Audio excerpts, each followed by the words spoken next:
Speedbird 7232 right heading to 5 and report localizer established runway 27 Speedbird 232. 245, please. Shuttle 14 Papa, reduce 180 knots. 80 knots, shuttle 14 Papa.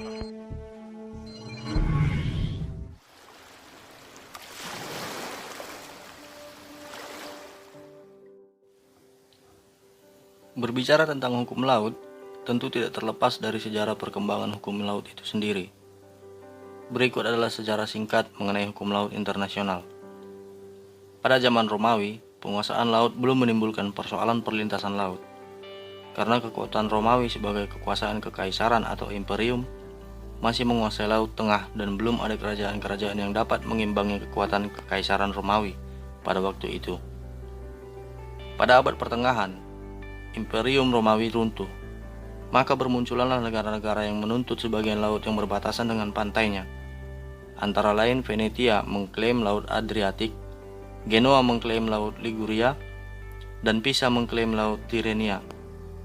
Klaim negara-negara ini menimbulkan keadaan yang menyebabkan laut tidak lagi menjadi milik bersama, sehingga diperlukan peraturan untuk menjelaskan kedudukan hak-hak atas laut menurut hukum.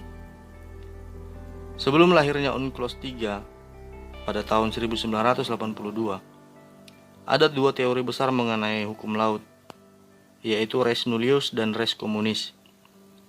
Res nullius yang berarti bahwa laut sebagai ranah tak bertuan, atau kawasan yang tidak ada pemiliknya. Karena tidak ada pemiliknya, maka laut dapat diambil atau dimiliki oleh masing-masing negara. Sementara res komunis yang berarti bahwa laut adalah milik masyarakat dunia, karena itu tidak dapat diambil dan dimiliki secara individual oleh negara-negara. Sebagai milik bersama, maka laut harus dipergunakan untuk kepentingan semua negara, dan pemanfaatannya terbuka bagi semua negara.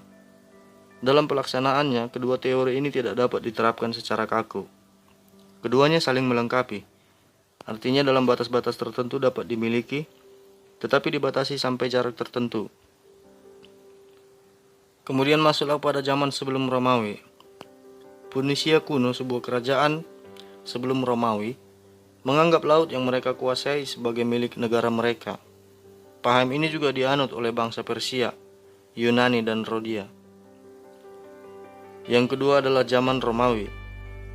Setelah Perang Punis III, Romawi menjadi penguasa tunggal di Laut Tengah. Laut Tengah kemudian dianggap oleh orang-orang Romawi sebagai danau dalam tanda kutip milik mereka. Yang ketiga adalah setelah zaman Romawi. Pada masa ini banyak negara di sekitar Laut Tengah yang merupakan pecahan dari kerajaan Romawi menuntut laut yang berdekatan dengan pantai mereka sebagai wilayah mereka. Karena itu masa ini dipandang sebagai awal dari berkembangnya konsep laut wilayah. Yang keempat adalah zaman Portugal dan Spanyol. Jatuhnya Konstantinopel ke tangan Turki pada tahun 1443 menyebabkan bangsa Portugis mencari jalan laut lain ke timur menuju Indonesia melalui Samudra Hindia dan menuntut Laut Atlantik sebagai sebelah selatan Maroko sebagai wilayah mereka. Bersamaan dengan ini, Spanyol sudah sampai Maluku melalui Samudra Pasifik dan menuntut samudra ini bersama dengan bagian barat Samudra Atlantik dan Teluk Meksiko sebagai kepunyaan mereka. Yang kelima, zaman Belanda. Tuntutan kedaulatan atas Samudra Pasifik, Atlantik, dan Hindia oleh Portugal dan Spanyol, serta kedaulatan atas Mare Anglicanum oleh Inggris dirasa sangat merugikan Belanda di bidang pelayaran dan perikanan. Di bidang pelayaran, Belanda sudah sampai di Indonesia melalui Samudra Hindia pada tahun 1596 dan mendirikan VOC pada tahun 1602. Untuk memperkuat dalil pertentangannya atas kepemilikan laut, Belanda berusaha mencari dasar-dasar hukum yang menyatakan bahwa laut bebas untuk semua bangsa dan menyewa Hugo de Groot, seorang ahli hukum, untuk menulis sebuah buku untuk membela kepentingan Belanda. Grotius kemudian menyusun sebuah buku yang berjudul Mare Liberum. Buku ini menguraikan teori kebebasan lautan dalam arti bahwa laut bebas bagi setiap orang dan tak dapat dimiliki oleh siapapun. Itulah tadi sekilas sejarah singkat perkembangan hukum laut internasional pada masa sebelum lahirnya UNCLOS 1982. Mohon maaf apabila ada kesalahan baik dalam pengucapan maupun muatan materi yang kami jabarkan. Sekian dan terima kasih.